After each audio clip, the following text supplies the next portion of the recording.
नमस्कार, times of Swaraj में आप सबों का स्वागत है और मैं हूं संतोष सिंह। और आज हम टाइम्स ऑफ स्वराज में बात कर रहे हैं कि ऋषुश्री, याद है ना, इस खबर को सिर्फ और सिर्फ टाइम्स ऑफ स्वराज ने चलाया था और काफी दिनों तक सिर्फ और सिर्फ मैं ही चलाता रहा। और लोग मुझसे पूछते थे ये कौन है ऋषुश्री, क्यों इसके पीछे पड़े हुए हैं। और याद होगा कि इस खबर को चलाने को लेकर हमारे ऊपर किस तरीके से दबाव बनाया गया था। चलिए, ऋषुश्री के 9 ठिकाने पर मुजफ्फरपुर, पटना, सूरत, पानीपत और दिल्ली के 9 ठिकाने पर ईडी का रेड चल रहा है। रेड सामान्य प्रशासन विभाग के एक अधिकारी के यहाँ भी चल रहा है, विनोद कुमार सिंह उनका नाम है। उनका जो मुजफ्फरपुर का जो चार्टर अकाउंटेंट है उसके यहाँ भी चल रहा है और कंपनी के कई अधिकारी सहित कई ब्यूरोक्रेट के यहाँ भी छापेमारी चल रही है, जिनका दूर दूर के रिश्तेदार के माध्यम से जो पैसा दुबई और स्विट्जरलैंड भेजा गया था, ऐसे जो रिश्तेदार हैं उन रिश्तेदारों के यहाँ छापेमारी चल रही है, जिसमें एक पानीपत, दिल्ली और सूरत भी है। अब आप समझ सकते हैं कि इन 3 जगह कौन आईएएस अधिकारी का रिश्तेदार है। अब अच्छे तरीके से वो भी बात सामने आएगा कि वहाँ कैसे लिंक बैठा होगा, वहाँ ईडी क्यों रेड कर रहा है। लेकिन बड़ी बात यह है कि इसी जनवरी से लगातार एफआईआर दर्ज करने के लिए ईडी बिहार सरकार को पत्र लिख रही थी। महीनों उस पत्र को ऊपर से नीचे, नीचे से ऊपर भेजता रहा, एफआईआर दर्ज नहीं हुआ। फिर टाइम्स ऑफ स्वराज ने उस खबर को सीरीज में चलाना शुरू किया। याद होगा आपको ना कि कैसे ऋषुश्री एक कवारा इंटरमीडिएट काउंसिल का जो है कवारा बेचने वाला 10 साल पहले एक साधारण कॉन्ट्रैक्टर था, जो कॉपी जो नहीं इंटरमीडिएट मैट्रिक परीक्षा में जो कॉपी खरीद बिक्री होती है, मतलब जो परीक्षा में आप लिख लिए उसके बाद रद्दी में उसको बेचा जाता था, वही करता था। 1-2 लाख का टेंडर लेता था और वो धीरे धीरे धीरे धीरे धीरे हजारों करोड़ का ये मालिक आ जाए। हालांकि ये दुबई भाग चुका है। इन पर तब तक बिहार की सरकार ने एफआईआर दर्ज नहीं किया जब तक ये दुबई भाग नहीं गया। याद होगा कि 1 मई को एफआईआर दर्ज करती है स्पेशल विजिलेंस यूनिट और उस एफआईआर में बिहार सरकार के सीनियर आईएएस अधिकारी को भी अभियुक्त बनाया जाता है। इसके अलावा अन्य कई अधिकारी से लेकर ठेकेदार और रिश्वत से जो लाभुक लोग हैं उन पर एफआईआर दर्ज हुआ 1 मई। और आज देख लीजिए कितना तारीख है, लगभग 1.5 महीने बाद भी अभी तक इकोनॉमिक ऑफेंस मतलब स्पेशल विजिलेंस यूनिट पंकज दरार साहब एक कदम आगे नहीं बढ़े अनुसंधान को लेकर। आप सोच लीजिए, एक कदम आगे नहीं बढ़े, क्योंकि एक कदम आगे बढ़ने का मतलब था कि कई चहेते अधिकारी रत्न सब पकड़े जाते, धरे जाते, जिन्होंने बिहार को लूटा और लूट के बाद अपनी पूरी संपत्ति दुबई और स्विट्जरलैंड में शिफ्ट कर दिया है ऋषुश्री के माध्यम से। लेकिन हाथ बंधा हुआ था या हाथ उन्होंने बांध लिया, या फिर कहिए कि उनको विशेष तौर पर स्पेशल विजिलेंस यूनिट का एडीजी लॉ एंड ऑर्डर है, वो उतनी महत्वपूर्ण जिम्मेवारी पर है, जहाँ हमेशा फोर्स के डिप्लॉयमेंट से जुड़ी हुई तमाम निर्णय लेने पड़ते हैं चंद मिनट में ही। सबसे महत्वपूर्ण विभाग में एक विभाग है पुलिस महकमे का, उसके बावजूद भी उनको स्पेशल विजिलेंस यूनिट का एडीजी बनाकर रखा गया है। तब सोच सकते हैं कि क्या बात हो सकती है। तो वो जनाब 1.5 महीने से एफआईआर दर्ज होने के बावजूद भी फाइल दबा कर रखे हुए थे। आज ईडी ने कमाल कर दिया।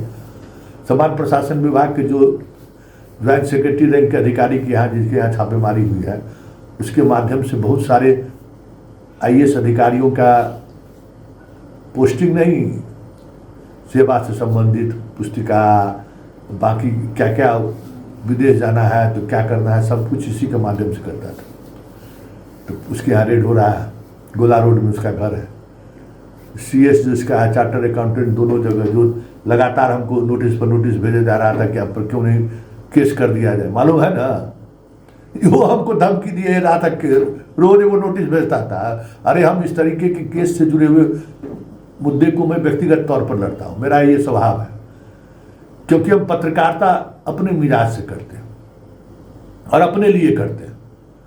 और वो भले उस पब्लिक सोचती होगी कि चलिए कोई इशूज को लेकर संतोष जी कमर कसे हुए, ऐसा नहीं है। मेरा ये जुनून है, इसलिए हम हमेशा पत्रकारिता से जुड़े हुए मुद्दे पर जब कभी हमें दबिश बनाए जाने की कोशिश करता है तो ना हम उसको मीडिया के माध्यम से लोगों तक लाने की कोशिश करते हैं, ना उस पर कोई प्रतिक्रिया व्यक्त करते हैं, उसकी हम कानूनी लड़ाई लड़ते हैं। और ये जो पहले हमारे पास अखबार था तो हम अखबार के माध्यम से खबर से लड़ते थे, फिर टीवी चैनल में आए तो उसके माध्यम से लड़ते थे। झुकेगा नहीं, लेकिन झुके कभी नहीं। और अब हम आपको यूट्यूब के माध्यम से खबर चला रहे हैं। तो रिशु श्री पर खबर चलाने को लेकर हम पर 3 लीगल नोटिस पहले आ चुका था। इसके यही इसका जो चार्टर्ड अकाउंटेंट है जिसके यहाँ अभी छापेमारी चल रही है, ये भी नोटिस पर नोटिस हमको धमकिया जा रहा था कि केसबैक कर देंगे, आप कंपनी का नाम कैसे ले लिए। और उसका भैया हमको भाई जो तुमको करना है कर लो, खबर है तो हम चलाएंगे। और पहले सब बताए ही थे कि पैसा, लड़की, क्या क्या नहीं ऑफर किया इसने कि इस खबर को मत चलाइए, इस खबर को रोक दीजिए। जब सब कुछ हो गया फिर भी जो सब चीज लगा लिया, नहीं रुके तो हो गया, केस का धमकी देने लगा। इसके कारण हमको बोरिंग रोड जाने में अब हम संकोच करते हैं। अब बोरिंग रोड जाना छोड़ दिए। एक बार हम बोरिंग रोड गए थे और बोरिंग रोड में निर्माणा में जो है सो बैठे हुए थे। उसी समय हमको एक इन्फॉर्मेशन आया कि संतोष जी निर्माणा में हैं। हम कहे हाँ निर्माणा में हैं, थोड़ा सचेत रहिएगा। तो इतना काफ़ी है हम लोगों के लिए। फिर वहाँ से निकल गए अपने तरीके से। तो कभी जाते भी नहीं थे, कभी जाते थे। एक बात है, पहली बार गए, कुछ मित्रों के साथ चले गए थे। तो उसके बाद तो हम बोरिंग रोड जाना बंद कर दिए। पता चला कि इसका सारा जितना नेटवर्क है, जितना लफेंटिस ग्रुप है, वो सब बोरिंग रोड में रहता है। तो बोरिंग रोड में जाना बंद कर दिए। इतना घेराबंदी किया हुआ था तो, और इसको तो लग रहा था कि हमको कुछ होगा ही नहीं। सैया भैल कोतवाल तो डर का है पूरा। जिन IAS अधिकारियों का ये पैसा इधर से उधर किया है वो सरकार के नाक का बाल है। सारा कुछ अभी सरकार के हर बड़े कह सकते हैं कि विभाग का हेड वही है। पूरा समझिए कि खर्चा पानी के हिसाब रखने वाला यही लोग हैं। तब कैसे अब समझ सकते हैं उस पर हाथ कैसे डाला सकता था। लेकिन चलिए ये बड़ी खबर है और हमें लगता है कि अब जितने इस तरीके का IAS अधिकारी जिन्होंने अपने पैसे को दुबई और जनाब स्वीडन में शिफ्ट किया है, अब देखना दिलचस्प होगा कि ED कहाँ तक पहुँचती है। हालांकि बिहार के जो ED का हेड है एकदम यंग, बहुत अच्छा ऑफिसर है, बहुत ज़बरदस्त। उस बेचारे के पर भी कम दबाव नहीं है।